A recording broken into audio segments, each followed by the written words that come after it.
하나님 말씀 에베소서 4장 11절 12절 2절 말씀 읽어드리겠습니다. 그가 혹은 사도로 혹은 선지자로 혹은 복음 전하는 자로 혹은 목사와 교사로 주셨으니 이는 성도를 온전케 하며 봉사의 일을 하게 하며 그리스도의 몸을 세우려 하심이라. 아멘. 11절 말씀에서 사도나 선지자나 복음 전하는 자나 목사나 교사를 교회에 주셨다, 허락하셨다, 세우셨다 말씀하셨습니다.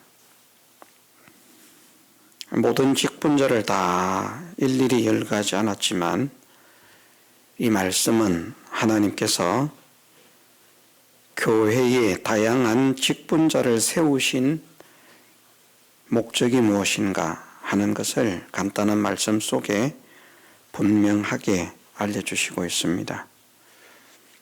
하나님께서 하나님의 몸된 교회에 직분자를 세우신 것은 세 가지 목적을 가지고 있다 말씀하시는데, 첫째는 성도를 온전케 하고, 두 번째는 봉사의 일을 하고, 세 번째는 그리스도의 몸을 세우려고 한다. 이 세 가지를 위해서 직분자를 세우셨다라고 말씀을 하십니다. 본문 속에는 장로, 권사, 집사가 나타나고 있지 않습니다. 그러나 그 직분들 역시 교회의 직분이고, 또 우리는 일반적으로는 교회의 봉사자들은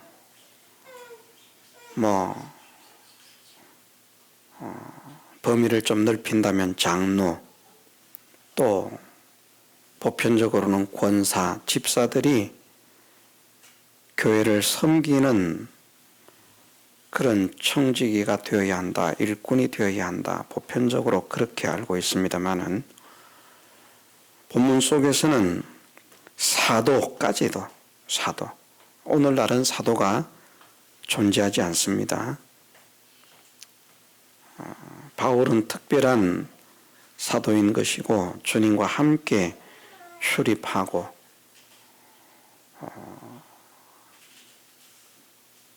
그렇게 했던 사람 가운데에서 사도로 세움을 입었기 때문에 오늘날은 사도가 존재하지 않습니다마는,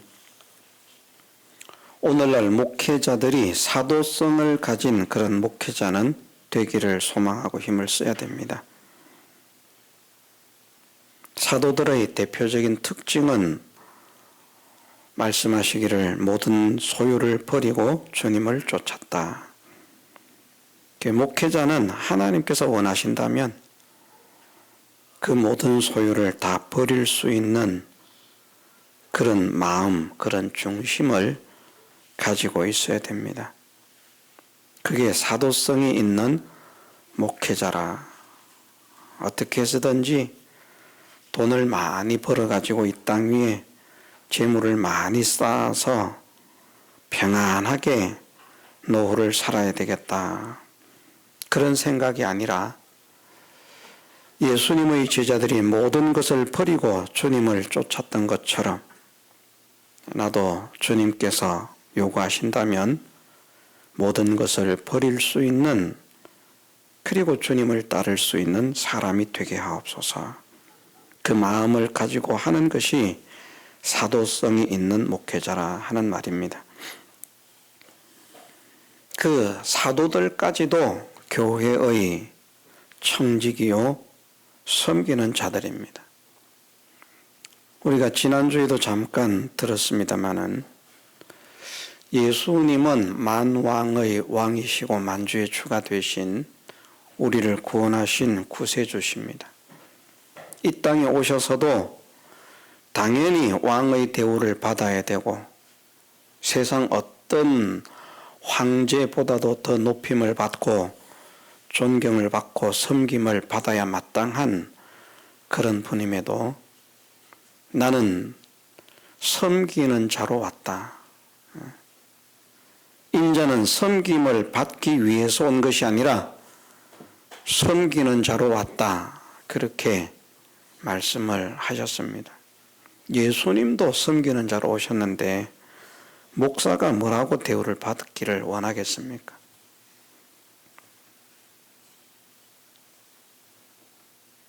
예, 성도들이 하는 대우를 받지 말라는 말은 아닙니다. 그러나 대우받기 위해서 목사가 되지 말라는 것입니다.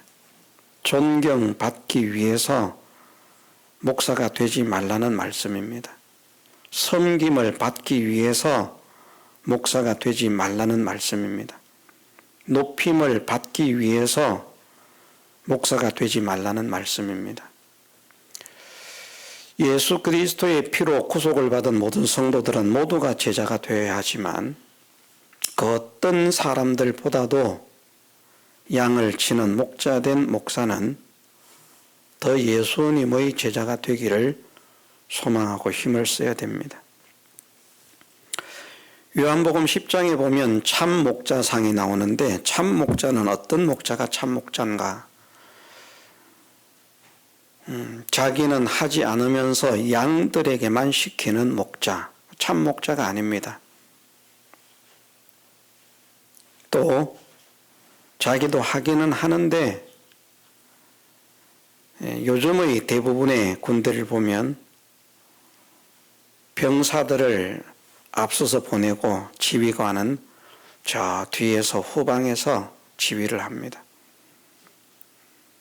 그런 목사는 제자된 목사라, 참된 목자라 그렇게 말할 수 없습니다. 요한복음 10장에서 말씀하시는 것은 앞서 가라는 것이죠. 앞서 가면 양들이 따라온다.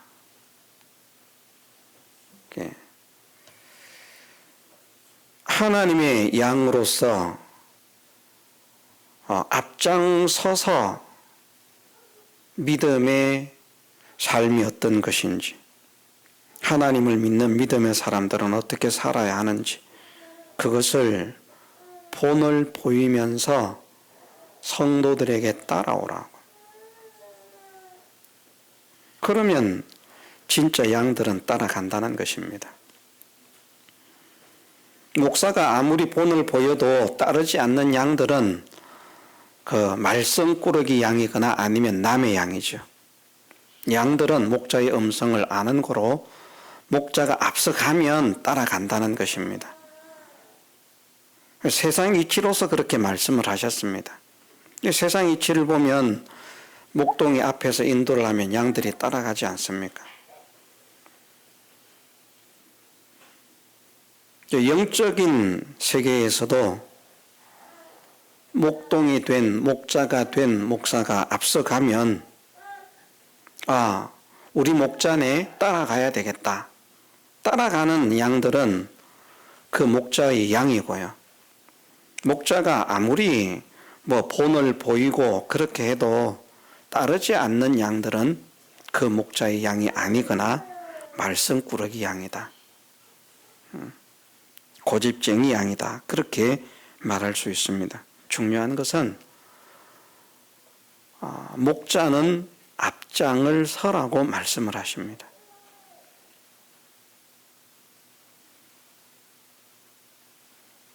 그 최일선에서 선봉을 서셔서 섬김의 본을 보이신 분이 바로 우리를 구원하신 예수 그리스도이십니다.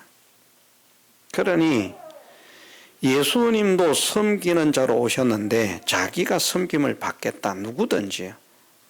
나는 나이가 많으니까 섬김을 받겠다. 나는 원로니까 섬김을 받겠다. 나는 목사니까 섬김을 받겠다. 나는 장로니까 섬김을 받겠다. 그것은 진리를 떠난 사람들이라고 할 수 있습니다.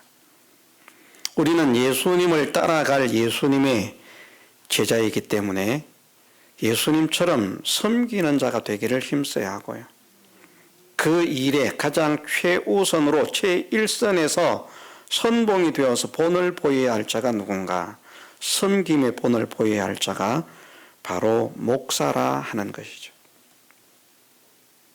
그래서 이제 그런 섬김의 본을 보이면서 앞서가는 그런 목사로서 본을 보이면서 살고 또 하나님 말씀을 바르게 깨달아서 바르게 전하니까 야, 우리 목사님은 정말 하나님 말씀도 바르게 전하시고 삶에 있어서도 참 우리에게 본을 보이시고 내가 참 존경해야 되겠다. 그래서 존경하는 것은 존경을 또 받아야 됩니다. 그 존경을 받는 것이 그 성도를 복되게 하는 거거든요. 아, 무슨 소리냐고 나는 절대 존경을 받지 않겠다. 그러면 또 안 됩니다. 자기가 존경과 섬김을 받으려고 해서 받는 존경과 섬김은 문제가 되지만 자기는 존경과 섬김을 받으려고 하지 않는데 바른 걸음을 걸어가니까 바른 삶을 사니까 하나님 말씀을 또 바르게 가르치니까 성도들이 성령의 감동을 받고 참 우리 위에 세워진 목사님은 신실한 하나님의 종이구나. 그래서 따른다고 하면 그 섬김은 받는 것이 합당하다. 그리고 거기에 또 합당한 기도를 하고 하는 그런 사람이 되어야 하겠죠.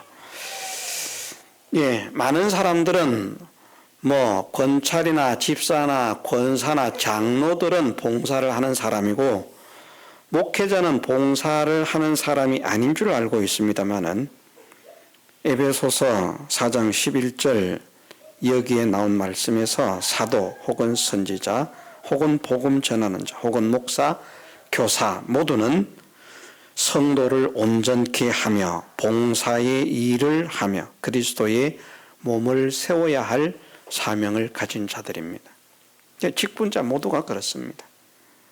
그래서 목사도 장로도 집사도 권사도 성도를 온전케 하기를 소원하고 힘쓰고 봉사의 일을 하기를 소원하고 힘쓰고 그리스도의 몸을 세우기 위해서 소원하고 힘쓰는 그런 사람이 되면 하나님의 기뻐하심을 입는 사람이 되는 것이고 나는 목사니까 빠져야 되겠다. 나는 장로니까 빠져야 되겠다. 나는 권사 집사니까 또 빠져야 되겠다. 그런 생각을 하고 있다면 하나님께서 기뻐하지 않는 사람들이라 그렇게 말할 수 있습니다. 포괄적으로는 하나님께서 교회에 직분자를 세우신 것은 세 가지 일을 하기 위해서라. 성도를 온전케 한다. 두 번째, 봉사의 일을 한다. 세 번째, 그리스도의 몸을 세운다. 그러니까 성도를 온전케 하는 것은 어떻게 성도를 온전케 할 수 있는가? 하나님 말씀에 보면 성도가 온전케 되는 다양한 방법들이 있습니다. 그런데 저는 그 많은 것들 다 제쳐놓고 딱 두 가지만 생각해 본다고 하면 먼저 하나님 말씀입니다. 모든 성경은 하나님의 감동으로 된 것으로 교훈과 책망과 바르게 함과 의로 교육하기에 유익하니 이는 하나님의 사람으로 온전케 하며 모든 선한 일을 행하기에 온전케 하려 함이니라. 성도가 온전케 되는 길이 어디에 있는가 하면 하나님 말씀, 성경에 있습니다. 그래서 성도를 온전케 하는 가장 좋은 방법은 무엇인가 하면 하나님 말씀을 먹이는 것이고요. 그 하나님 말씀을 그냥 막 먹이는 것이 아니라 바르게 잘 먹여야 됩니다. 요리를 잘 해가지고. 같은 재료를 가지고 요리를 했는데 그만 딴짓을 하다가 재료를 확 태워버렸어요. 그리고 죄를 만든 걸 먹으라 그러는 거예요. 되겠습니까? 안 되지 않겠습니까? 최상의 요리를 만들어서 그렇게 먹이는 것처럼 하나님 말씀을 바르게 온전하게 바르게 참된 진리의 말씀을 바르게 깨달아서 바르게 전하는 것이 하나님 말씀의 요리 중에는 최상의 요리라 그렇게 생각을 합니다. 말씀이라는 재료를 가지고 성경이라는 재료를 가지고 요리를 하는데 그 요리는 사람에 따라서 차이가 납니다. 어떤 차이? 어떤 사람은 한 유치원생 수준의 깨달음, 어떤 사람은 중학생 수준의 깨달음, 말을 하자면 어떤 사람은 대학생 수준의 깨달음, 그런 깨달음의 차이가 있는 것처럼 모두가 같지는 않습니다. 더 바르게, 더 정확하게 그렇게 아는 것이 더 온전해지는 것입니다. 그래서 성도를 온전케 하는 것은 말씀 교육을 해야 한다는 것입니다. 말씀이 아니고서는 성도가 온전케 될 수 없기 때문에. 그래서 직분자들은, 목사도 마찬가지지만 교회의 모든 직분자들은 성도를 온전케 하는 이 일을 맡아가지고, 이 사명을 맡아가지고 있기 때문에 다른 사람들에게 말씀을 가르칠 수 있는 그런 위치에 세워지기를 소원하고 기도하고 힘을 써야 됩니다. 성경의 다른 곳에서는 그렇게 말씀하지 않습니까? 진리의 이유를 묻는 사람들에게 대답할 것이 있도록 항상 준비를 하라. 나는 모르는데요. 이러면 참 대부분 그렇습니다만은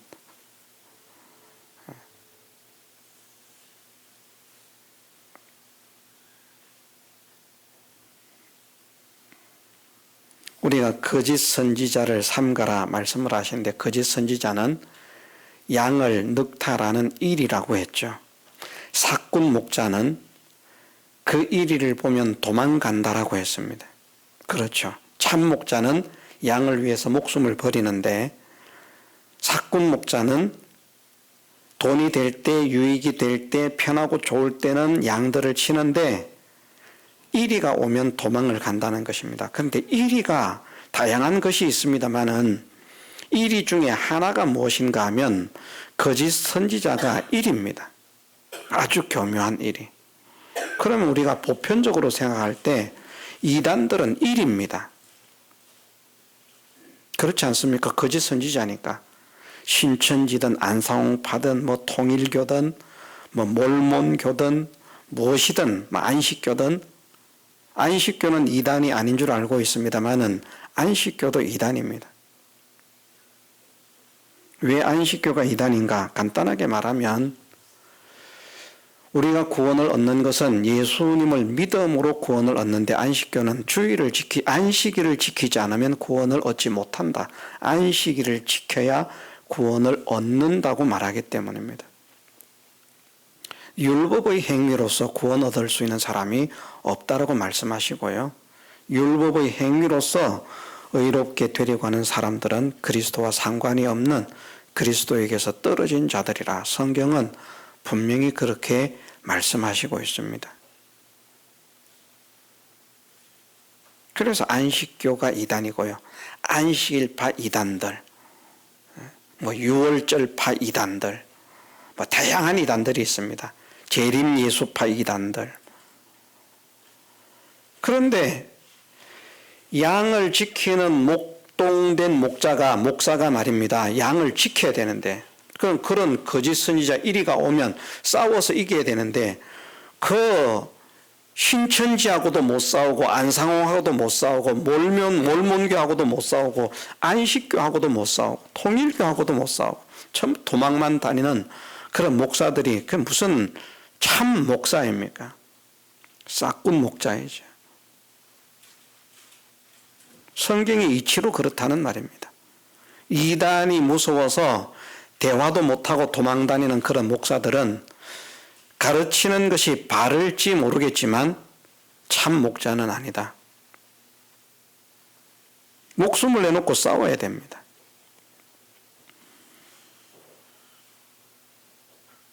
한때는 안상홍파가 떼거리로 몰려와 가지고요. 한 10명 정도는 될 겁니다.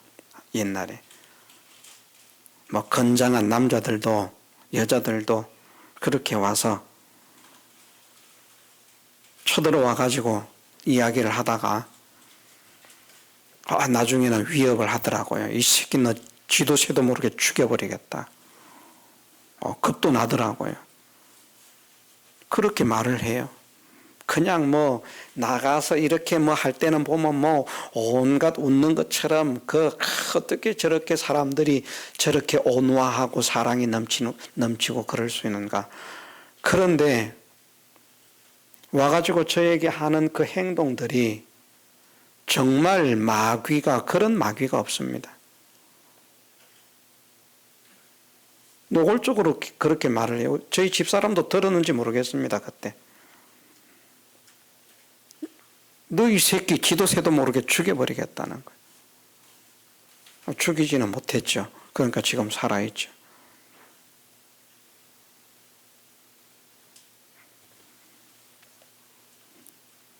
성도를 온전케 하려고 하면 목사가 먼저 말씀으로 무장이 돼야 됩니다.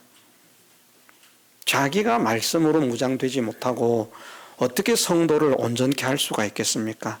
말씀으로 성도를 온전케 할 수 있는데 성경이 성도를 온전케 한다고 하지 않았습니까? 디모데서에. 성경이 아니면 성도를 온전케 할 수가 없습니다.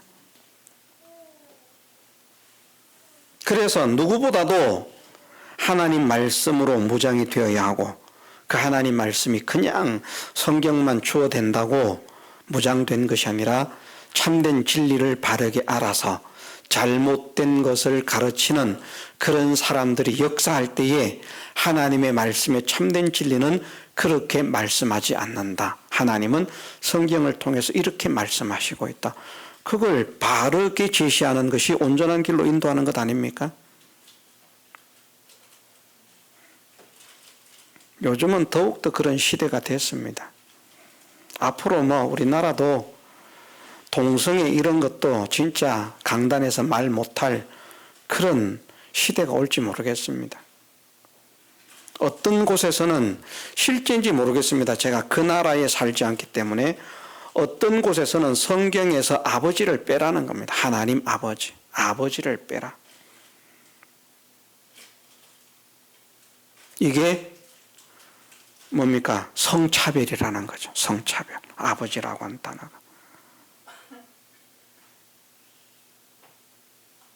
남성, 여성이라는 단어를 사용하지 말라. 그리고 지금 많은 나라들에서 얼마나 많은 나라인지 모르겠습니다만은 상당 몇 개국은 보면 비행기를 탈 때 그 남성, 여성 그런 것도 있는지 모르겠습니다만은 그냥 성별을 자기가 표시하고 싶지 않은 그런 것도 지금은 만들어서 그렇게 지금 실제로 사용을 하고 있다고 합니다. 그런데 성경은 분명히 동성애에 대한 하나님이 기뻐하시지 않음을 말씀하고 있지 않습니까?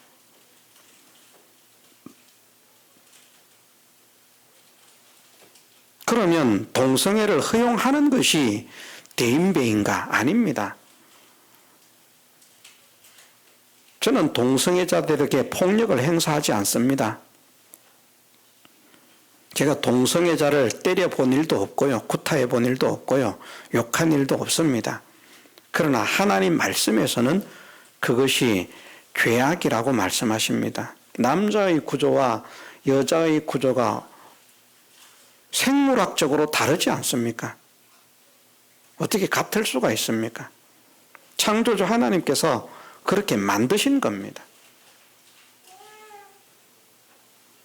그런데 성경에서 말씀하시기를 남자가 남자로 더불어 여자가 여자로 더불어. 그것만 있습니까? 성경에 남자나 여자가 짐승으로 더불어. 짐승과 지금 성관계하는 사람들이 있습니다.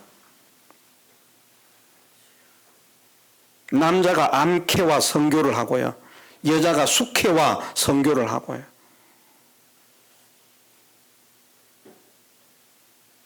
그런 사람들이 있습니다. 나중에는 그런 것도 허용하자고 할 겁니다. 그런 것도 허용하지 않으면 성차별이라고 할 겁니다. 성경이 무엇을 말씀하고 있는가? 성경이. 예.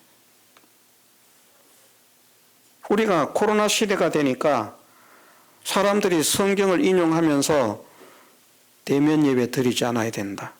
많은 교회가 그렇게 목사들이 앞장서서 가르치지 않았습니까?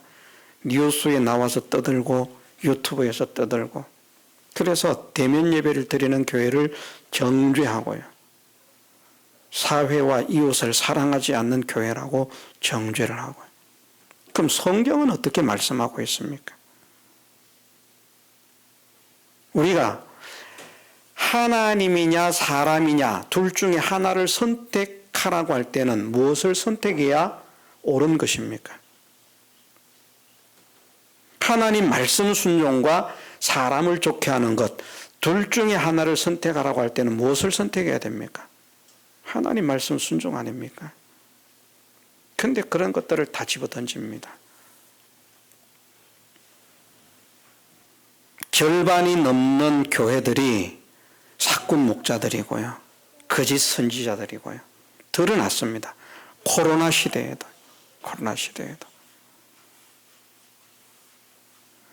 교회를 말살하려는 마귀의 술책에 놀아나는 거짓 선지자들. 정권과 야합해서 정치 노름을 하는 거짓 선지자들. 그게 드러납니다. 그런데 성도를 온전케 하는 선지자는, 목사는 어떤 사람인가? 하나님 말씀을 바르게 가르치는 것이죠. 하나님 말씀을.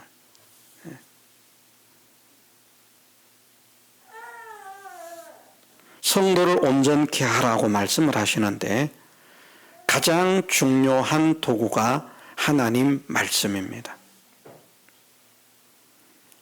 또 한 가지는 무엇이 우리를 온전케 한다고 말씀하시는가? 예수 그리스도께서 우리를 온전케 하신다. 온전케 하시는 이인 예수를 바라보자. 그럼 거기에 바라보는 예수님은 무엇을 바라보라는 말씀인가? 예수님의 사랑입니다. 예수님의 은혜입니다. 우리를 위한 구속의 은혜. 예수님은 나를 위해서 어떻게 사셨는가? 예수님은 나를 위해서 어떻게 희생하셨는가? 나를 위해서 어떻게 헌신하셨는가? 예수님은 나를 위해서 어떻게 죽으셨는가? 그것을 바라보면 온전케 된다는 겁니다. 그게 이제 말씀 더하기 그게 돼야만 됩니다. 그래서 온전하게 되는 것은 사랑이라는 것이죠. 사랑이 빠진 말씀은 온전하지 못합니다. 부분적인 것이고 모자라는 것이죠. 사랑이 있는 하나님의 말씀. 물론 우리가 인간적 사랑으로 사람 대 사람과의 관계에서도 사랑을 해야 하는 것이 맞습니다. 그러나 여기에서 더 중심을 두고 있는 것은, 사랑이 있는 말씀이라는 것은 예수 그리스도의 구속에 의지한 말씀. 그 사랑에 의한 말씀.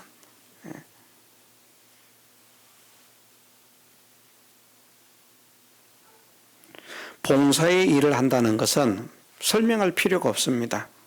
목사도 봉사를 해야 합니다. 앉아서 받아먹는 게 목사가 아닙니다. 하려고 하는데 다른 분들이 아이고 목사님 우리도 하고 싶은데 목사님이 우리 일거리를 뺏으면 어쩝니까? 목사님은 좀 앉아 계시면 우리도 좀 하늘나라의 복을 좀 쌓아야 되지 않겠습니까? 그러면 물러나야 됩니다. 그런데 목사가 가만히 앉아서 받아 먹어야지 어떻게 봉사를 하는가? 어떻게 저렇게 하는가? 저렇게 하는가?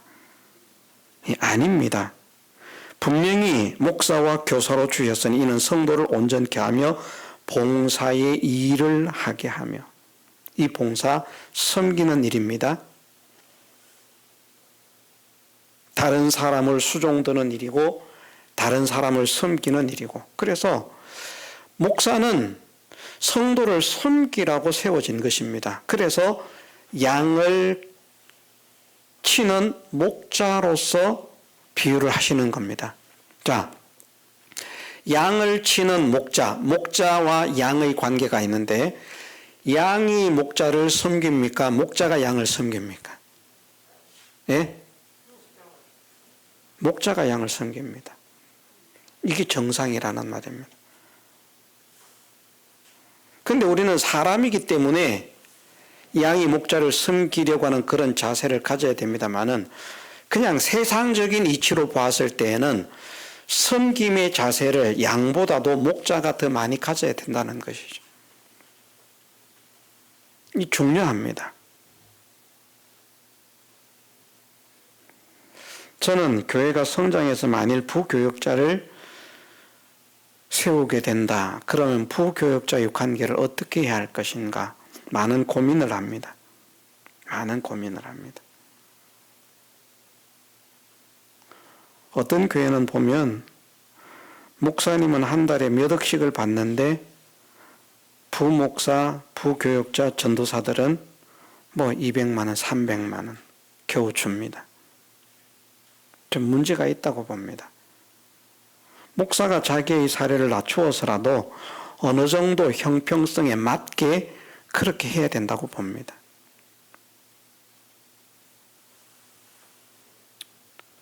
저는 한편으로 제 신앙의 서성이라고 생각하는 그 목사님이 한편으로는 참 존경해요. 그런 그분이 제가 알기로는 거의 75, 6년 정도부터 1975, 6년 정도부터 한 달에 250만 원의 사례를 받았습니다. 작은 사례가 아닙니다. 엄청난 사례입니다. 다른 사람들은 한 달에 일해봐야 뭐 3만 원, 5만 원 버는, 그리고 좀 더 세월이 지나서 8만 원 정도 버는. 그런데 이제 250만 원에서 돌아가실 때까지 동결을 했어요.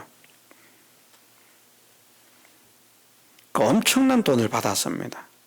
그런데 저는 그분이 존경스러운 것이 그 돈을 다 자기를 위해서 쓴 것이 아니라는 것. 어려운 교회를 돌아보고 어려운 목회자를 돌아보고 하는 일에 대부분의 사례를 사용했다는 것.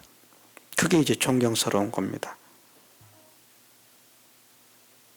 자기 노후를 위해서 저축해 두지 않고요.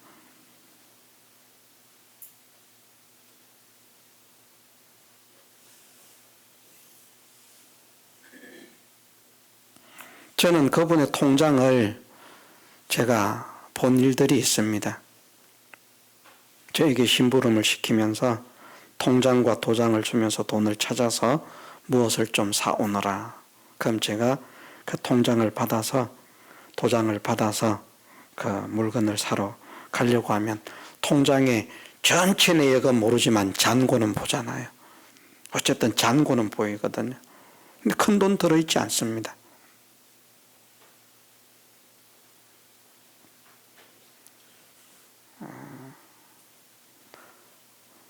그런 사례들을 모아서 어떤 교회를 짓는다라고 하면 교회를 짓는 그 일이 보탬이 되라고 보내기도 하고 어려운 교회에 목회자의 가족들을 돕는 그런 돈으로 후원을 하기도 하고 그렇게 쓰시고 사셨기 때문에 존경스럽다. 그런데 아쉬운 것은 뭔가 하면 이게 차이가 너무 난다는 것이죠. 본인의 사례는 250만 원인데 교회 직원의 사례는 8만 원, 13만 원. 그 13만 원이면 약 20분의 1이거든요. 갭이 너무 난다, 차이가. 그런 생각을 그때는 안 했습니다만 나중에 그런 생각을 했습니다. 그래서 나는 만일 하나님께서 은혜를 주셔서 교회가 그렇게 대형 교회가 되게 하셔서 대형 교회 그런 목사가 되었을 때에 그런 부교역자들을 둔다고 하면 나는 부교역자들과 나와의 관계를 어떻게 설정하는 것이 하나님께서 기뻐하시겠는가? 그래서 저는 생각하기를 배 이상의 차이가 나면 안 된다라고 생각을 합니다. 제가 마음속으로 생각하는 것은 지나치다 그렇게 생각을 합니다.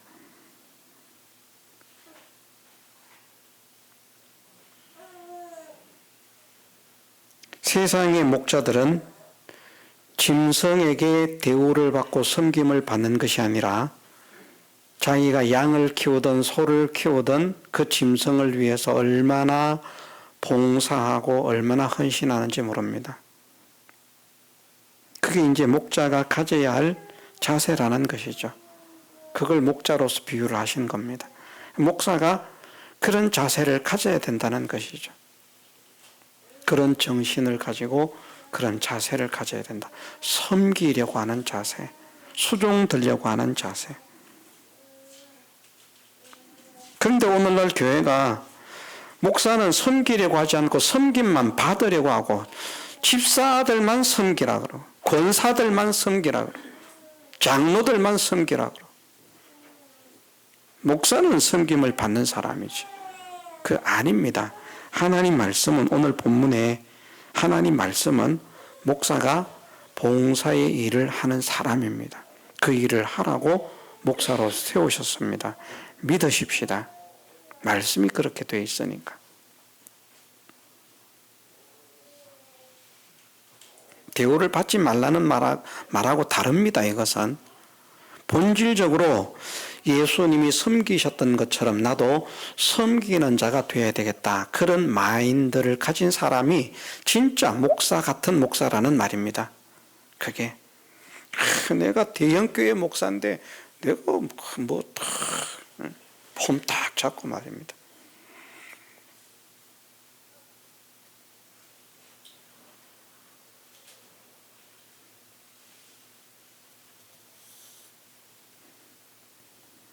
그리스도의 몸을 세우게 한다라고 말씀을 하십니다. 세 번째는 그리스도의 몸을 세운다. 그리스도의 몸은 어떻게 세우는가? 그 뒤에 말씀해 보면 사실은 교회가 온전히 하나가 되게 만드는 것, 모든 성도들이 온전히 하나가 되게 만드는 그것이 바로 그리스도의 몸된 교회를 바르게 세우는 것이다. 15절 16절에 보면 이런 말씀이 있습니다. 오직 사랑 안에서 참된 것을 하여 범사에 그에게까지 자랄지라. 그는 머리니 곧 그리스도라. 그에게서 온몸이 각마디를 통하여 도움을 입음으로 연락하고 상합하여 각 지체의 분량대로 역사하여 그 몸을 자라게 하며 사랑 안에서 스스로 세우나니라. 아멘. 그리스도의 몸을 세우는 것, 그리스도의 몸된 교회를 세우는 것이라고 할 수 있는데 그리스도의 몸된 교회를 세우기 위해서는 무엇을 해야 하는가? 사랑 안에서 참된 것을 하면서 범사의 그리스도에게까지 자라가는 그런 사람이 되어야 되는데 누구?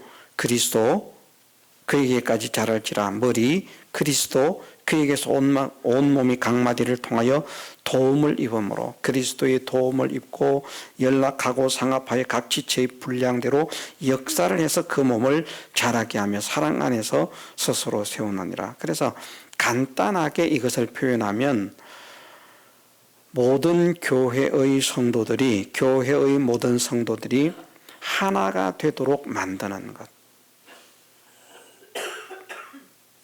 참 어려운 일입니다. 정말 다양한 사람들이 모였는데 어떻게 하나가 되겠습니까? 한 가정도 하나 되기가 힘든데 자녀가 둘만 돼도 하나 되기가 힘들고 셋 되면 더 힘들고 넷, 다섯, 여섯 되면 더 힘든데 정말 제각각이거든요. 그런데 어떻게 삶의 환경이 다르고 자란 환경이 다르고 성격이 다르고 성품이 다르고 그런 사람들이 모여있는 교회를 어떻게 하나 되게 하는가? 정말 힘든 일입니다. 힘든 일이지만 목회자는 모든 성도, 모든 직분자가 다 마찬가지입니다. 지금 제가 목사를 중심으로 말씀을 드립니다마는 모든 직분자가 다 이런 생각, 이런 소원, 이런 마인드를 가져야 된다는 겁니다. 아, 목사만 하는 건가 보다. 이러면 지금 설교를 헛듣는 거예요. 헛듣는 거. 저는 목사로서 목사가 해야 할 일을 말씀을 드리는 겁니다. 그럼 모든 직분자들은 다 생각을 해야 되는 겁니다. 아, 내가 교회의 직분을 받았으니 성도를 온전케 하고 봉사의 일을 하고 그리스도의 몸을 세우는 이 일을 해야 되겠구나. 어떻게 나는 교회를 하나 되게 하는데 쓰임을 받을 수 있을까? 어떤 사람들은 막 교회를 막 나누게 하는 사람들이 있잖아요. 열심히 돌아다니면서 두 사람도 막 하나 되지 못하게 이간질하는 그런 사람도 있지 않습니까? 그런데 참된 것을 해서 사랑 안에서, 무슨 사랑이겠습니까? 예수 그리스도의 사랑 안에서 참된 것을 해가지고 그 안에서 서로가 유기적으로 하나가 되도록 하는 이 일에 힘을 쓰는 사람이 교회의 직분자로서 그 사명을 잘 감당하는 사람이고, 다니면서 이 편 저 편 만들고 이 당 저 당 만드는 그런 사람들은 그리스도의 사람으로서 직분을 제대로 감당하지 못하는 사람이다. 그래서 오늘 말씀에서는 하나님께서 교회에 다양한 직분자들을 세우셨는데 목사를 포함해서, 목사가 빠지는 게 아닙니다. 목사가 포함이 됩니다. 무엇을 하라고 말씀하시는가? 성도를 온전케 하는 일을 해라. 봉사하는 일을 해라. 섬기고 수종드는 일을 하라는 말입니다. 그리스도의 몸을 세우는 일을 해라. 그 일을 하면 직분을 감당하는 것이고, 그 일을 하지 않으면 직무유기 직무태만이라고 말씀을 드렸죠. 직무를 잘 감당하는 우리가 되기를 주님의 이름으로 축원합니다. 다 같이 동성으로 기도드리겠습니다.